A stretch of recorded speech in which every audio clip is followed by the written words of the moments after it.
আপনারা কেউ আমাদের বুক পেট কিছু দেখতে পাচ্ছেন? পেট দেখতে পাচ্ছেন? আমি কিন্তু আপনাদেরও কেউ দেখতে পাই না। সবার শরীর ঢাকা। আপনি নিজেকে মুমিন বলছেন, ফজরের পরে আপনি বাইক নিয়ে যাবেন বউকে নিয়ে হরিহরপাড়া না হলে বহরমপুর, আপনার গোটা শরীর ঢাকা, পেছনে বউ বসে আছে, বউয়ের পেটু বেরিয়ে আছে, পিটু বেরিয়ে আছে। ঠিক বললাম না ভুল বললাম? তুমি নিজেকে মুমিন বলছো, তুমি নিজে বিচার করো।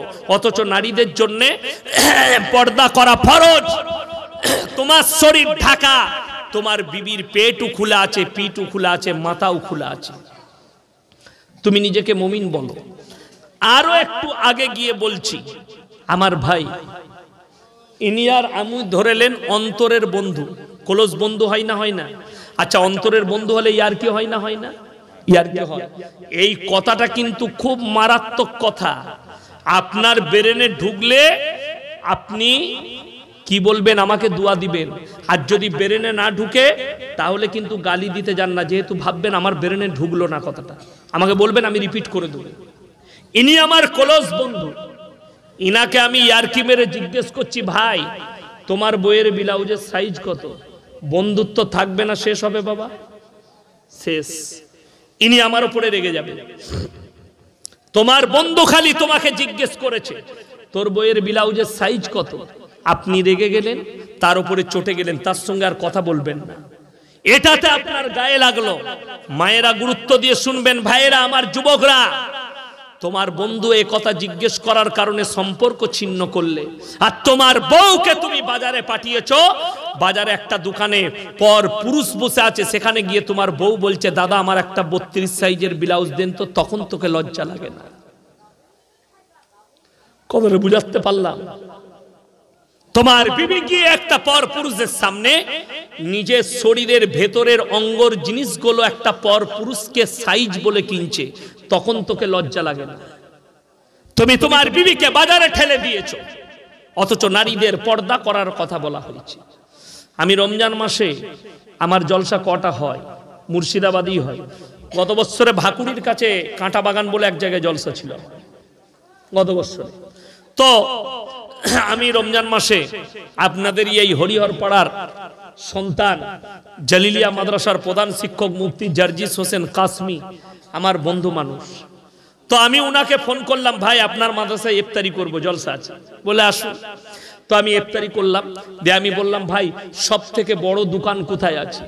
বাড়িতে মায়ের লেগে, স্ত্রীর জন্য, ছেলেদের জন্য কাপড় জামা কিনতে হবে। তো বললে অমুক দোকানে চলে যান, একটা বড় দোকানের নাম করলো।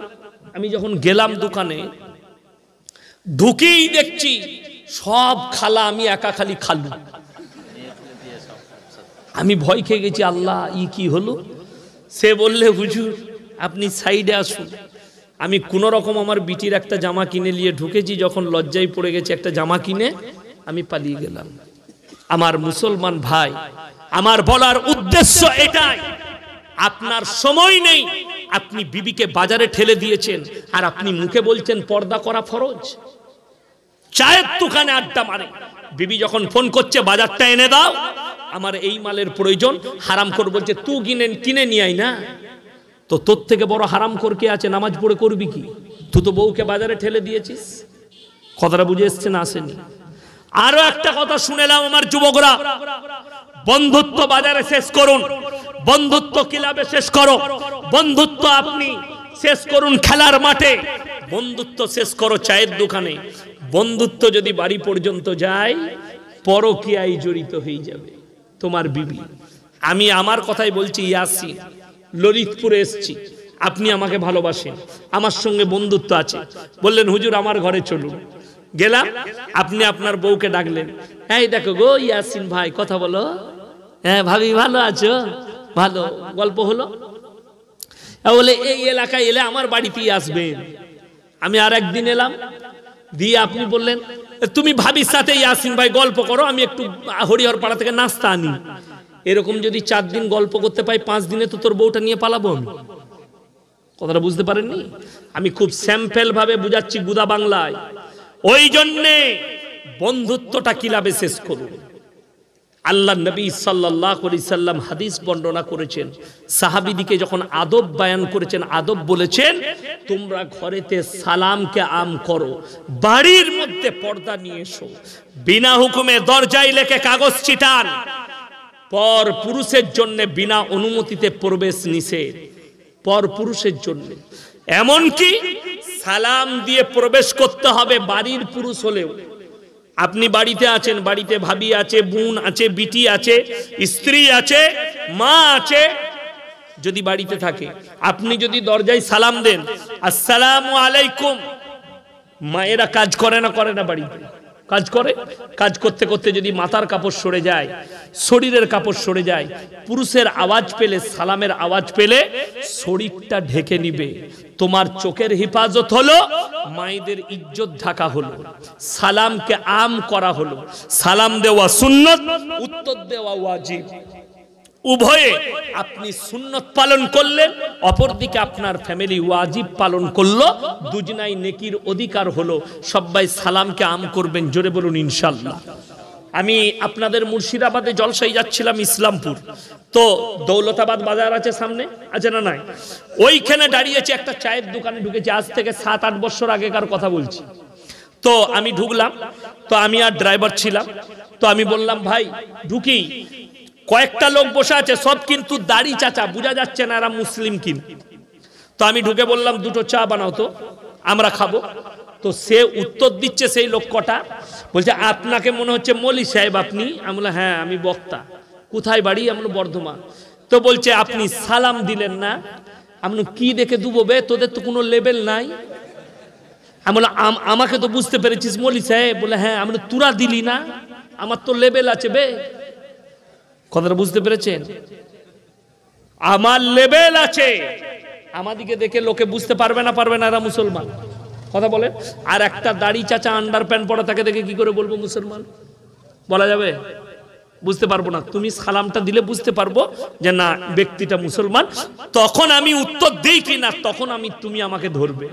ওই জন্য লেভেলটা তৈরি করুন, সালামটাকে আম করবেন। সকলে জোরে বলুন ইনশাআল্লাহ।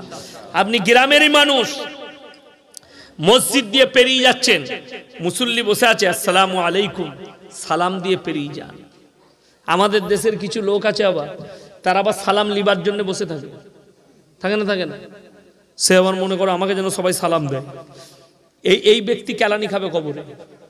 হ্যাঁ, সালাম দেওয়া নয়, সালাম নবীজি সাল্লাল্লাহু আলাইহি সাল্লামের জন্য হযরতে আবু বকর সিদ্দিক রাদিয়াল্লাহু তাআলা আনহু বর্ণনা করছেন যে আমার জীবন দশায় নবীজি সাল্লাল্লাহু আলাইহি সাল্লামকে প্রথমে কেউ সালাম দিতে পারেননি, সব সময় নবীজি আগে দিয়ে দিয়েছেন। জোরে বলুন সুবহানাল্লাহ।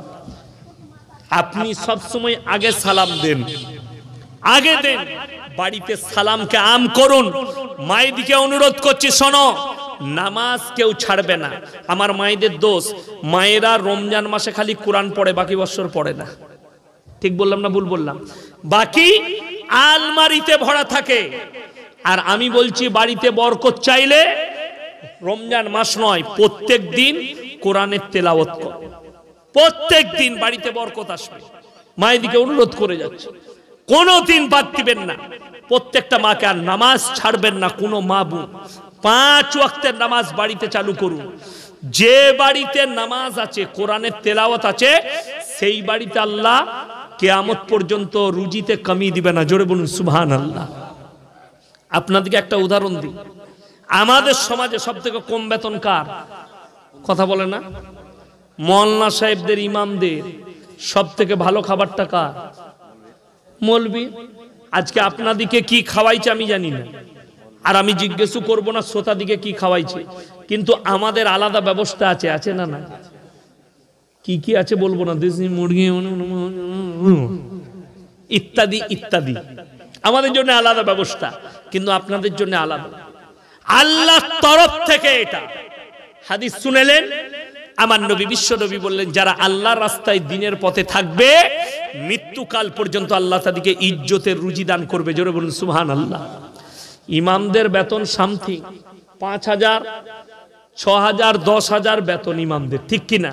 আচ্ছা, ইমামদের এত কম বেতন, আপনাদের মসজিদের ইমামের বেতন কত? 6,000। আচ্ছা 6,000 টাকা যদি হয়, ইমাম সাহেব কটা লটারির টিকিট কাটে? কাটে, শুনেছেন? কাটে না। ইমামের 6,000-এ বরকত আছে, লটারি কাটতে হয় না। আর আপনি গ্রামে খোঁজলেন, আপনার গ্রামে সমীক্ষা করুন, মাসে 30,000 টাকা রোজগার করে, তারপরেও হারামখোর লটারি কাটে। ঠিক বললাম না ভুল বললাম? তুমি বরকতের জন্য লটারি কাটো, লটারির টাকা হারাম, তারা হারাম খাচ্ছে, একদম কাঁচা হারাম, কাঁচা হারাম, লটারি হারাম। তুমি ভেবে দেখো, তোমাকে আল্লাহ হারাম খাওয়াচ্ছে। ইমাম সাহেব 6,000 বেতন পায়, তার পোশাক তুমি হিসেব করে মৌলবীদের পোশাক দেখে লাও, আর তুমি 30,000 রোজগার করো, তোমারটা হিসেব করে দেখে লাও। তুমি টাকা তো তোমার কাছে থাকবে, লটারির টাকা হারামের টাকা। ইমাম সাহেব 6,000 বেতন পায়, হালাল টাকা, আল্লাহ ইজ্জতের রুজি দিয়েছে। আচ্ছা, যদি পশ্চিম বাংলার সব থেকে ধনীর মা মরে যায়, জানাজার নামাজ কে পড়াবে? ফিরহাদ হাকিম পড়াবে তো নাকি? তবে না পঞ্চায়েত প্রধান 5,000-এর ইমামই পড়াবে। কথাটা বুঝতে পারেননি? কোরআনে আছে ওয়াতু ইজ্জু মান তাশা ওয়াতু দিল্লু মান তাশা। ইজ্জত আর জিল্লাত আমার আল্লাহর হাতে, তোমাদের হাতে নেই। বিশ্বাস করুন, আপনারা আমাদেরকে বেতন দেন আর না দেন, আল্লাহর তরফ থেকে ইজ্জত এসছে। রুজির মালিক আল্লাহ। তোমার কাছে করোড় টাকা থাকবে, তুমি খেতে পাবে না। যার কাছে কিছুই নাই, 1 কাটা জায়গা আছে, যার কাছে কিছুই নেই, সে শুধু লোকের দৌড়ে কাজ করে খায়। আল্লাহ তাকে মুরগা মুসাল্লাম যদি তার রুজিতে মাপে, সেটাই খেতে পাবে। আর তোমার কাছে না থাকলে, রুজিতে না থাকলে খেতে পাবে না। যারা গরিব আছেন, চাষিবাসী আছেন, তারা এই হাদিসটা শুনে যান, আর আজ থেকে নামাজ ধরে শুকর আদায় করবেন যে এরকম সৌভাগ্যবান হব, একজন গরিব মানুষ মুমিন ব্যক্তি একজন বড়লোক মুমিনের থেকে 500 বছর আগে জান্নাতে প্রবেশ করবে। জোরে সোরে বলুন সুবহানাল্লাহ। আল্লাহর নবীর হাদিস। একটা মুমিন ব্যক্তি তার থেকে, একটা গরিব বড়লোক মুমিনের থেকে গরিব মানুষ মুমিন ব্যক্তি 500 বছর আগে জান্নাতে যাবে। এর থেকে বড় ভাগ্যবান কে হতে পারে? আপনি এরপরও মনে হবে যে সুদ খাবো, এরপরও মনে হবে যে আমি হারাম উপার্জন করব না। শুনেলেন, কেউ যদি সুদ খেয়ে, সুদের পয়সায় খাসি খায়, সুদের পয়সায় সে যদি ভালো ভালো জিনিস খায়, সে নিজে হারাম খাচ্ছে, সন্তানের পেটে হারাম খাবার তুলে দিচ্ছে। আর কান খুলে শুনে যান, সারাদিন সবজি বিক্রি করে 500 টাকা রোজগার করেছেন আপনি, ওই 500 টাকায় ডাল আলু খান, সবজি ভাত খান, আর আপনি যেটাই খাবেন টাকা হালাল, খাবার হালাল। সন্তানের পেটে হালাল খাবার দিয়েছেন সন্তানের মুখে, সেই সন্তানটা নেক হবে। যে সন্তানের মুখে হারাম খাবার তুলে দিবেন, সেই সন্তান নেক হতে পারে না। আপনাদেরকে লাস্ট ডোজটা দিচ্ছি, সেটা হচ্ছে ইসলামে ঘুষ খাওয়া হারাম না হালাল? হারাম। ঘুষ দেওয়াটা কি বাবা? ওটাও হারাম। ঘুষ দেওয়াও হারাম, নেওয়া খাওয়াও হারাম। এরপর বলি, যারা ঘুষ দিয়ে চাকরি নিয়েছে তাদেরটা কি করে হালাল হলো? বড় কষ্টের বিষয়। ঘুষ দিয়ে যারা চাকরি নিয়েছে তারা আজীবন কাল হারাম তো খাচ্ছেই, আর একটা এমন পাপে লিপ্ত হয়ে গেছে যে পাপ থেকে উদ্ধার হওয়া মুশকিল হবে। ইস্তেগফার করলে, কেউ যদি আল্লাহর হক মারে, আল্লাহ ইচ্ছা করলে ক্ষমা করতে পারে, কিন্তু কেউ যদি বান্দার হক মেরে নেয়, বান্দা না ক্ষমা করলে আমার আল্লাহ ক্ষমা করবে না। তো তুমি যদি ঘুষ দিয়ে চাকরি নাও, চুরি করে একজনের হক মেরেছো, সেই ব্যক্তি ক্ষমা না করলে তোমাকে আমার আল্লাহ ক্ষমা করবেন না। আমার মুসলমান ভাই, আপনি এটাই বুঝেননি। শুনেলেন, অনেকজন আছে কারোর কাছে দোকানে ধার খায়, খায় না খায় না? ধার খেয়েছে, গায়ের চোর, তাকে আর টাকা দিবে না। সে বেচারা তার কাছে জোর করে আদায়ও করতে পারছে না। সে মনে মনে ভাবছে আমার এত টাকা মেরে নিলে, যাদের দোকানদার যারা বসেছেন, যার মনে হচ্ছে আমার টাকা অমুক ব্যক্তি মেরে নিয়েছে, আর যে বান্দারা এখানে বসে আছেন অমুকের টাকা মেরে নিয়েছেন, মনে করছেন আমার কাছে আর চাই না, আমি আর দেবই না। তুমি মরে যাওয়ার পরে কিয়ামতের দিনে তোমার নেকিটা কেটে তার নামায় আমলে দেওয়া হবে। আমাদের সমাজের সিস্টেম একটা বহুত বড় খারাপ আছে। লোক মরে গেলে জানাজার ময়দানে দাঁড়ায় না কে দাঁড়ায়? ইমাম সাহেব বলে, কই গো বড় সন্তানটা কোথায়? বড় ছেলেটা এসো, পাশে দাঁড় করায়। বড় ছেলে দাঁড়িয়ে রইল, ইমাম সাহেব তার হয়ে এলান করছেন। ইমাম সাহেবকে এলান করার অনুমতি দিয়েছে যে ভাই যারা এসছেন, যিনি চলে গেছেন এটা তার বড় সন্তান, আপনারা কোনো যদি আপনাদের সঙ্গে কিছু করে থাকে ক্ষমা করবেন, আর কারুর কাছে কোনো ঋণ করে থাকলে এই বড় ছেলেকে বলবেন তার 3টে ছেলে আছে, এরা ঋণ পরিশোধ করে দেবে। এলান হয় না হয়।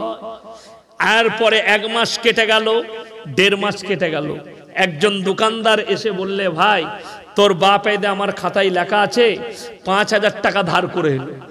বলে 5,000 টাকা ধার করলো, কাকে শোনাচ্ছিস বে? কবরে যে আমার বাপকে বলবি। ঠিক বললাম না ভুল বললাম? অস্বীকার করে দেয়। এরপরে শুনেলেন, যারা এই অস্বীকারটা করবে, যদি তোমার বাপের ওই ঋণটা থাকে, তুমি যদি পরিশোধ না করো, তোমার বাপ আর কিন্তু অপরাধী নয়, তুমি অপরাধী হবে। কেন? তুমি অতগুলো মুসল্লি মুমিন ব্যক্তিকে দাঁড় করিয়ে সাক্ষী রেখে তুমি নিজের মাথায় বোঝাটা নিয়েছো। তা না হলে বলে দেন, আমি আপনাদের কাছে ক্ষমা চাইছি, আমার বাপ যদি ঋণ করে থাকে আমি অক্ষম, আমি পরিশোধ করতে পারবো না, আপনারা মুমিন ব্যক্তি হিসাবে আমার বাপকে ক্ষমা করে দিবেন। আর মুমিনের আখলাক হচ্ছে ক্ষমা করে দেওয়া। কিন্তু আমাদের দেশের লোক তো ছোট হবে না, মাথা সবসময় উঁচু থাকতে হবে। বলে তো দিবে আমি পরিশোধ করব, কিন্তু দিবার সময় আবার গলাবাজি। এইটার নাম ইসলাম। আপনি বুঝেননি, ইসলামটা এটা নয় নামাজ রোজা তাসবিহ তেলাওয়াত কোরআন, এটাই শুধু ইসলাম নয়, পরিপূর্ণ একটা জীবন ব্যবস্থার নাম হচ্ছে ইসলাম। আপনার পা থেকে মাথা পর্যন্ত প্রত্যেকটা আখলাক চরিত্র নবীজি সাল্লাল্লাহু আলাইহি সাল্লামের আখলাক মোতাবেক হতে হবে। চলুন আপনাকে বলে দিই।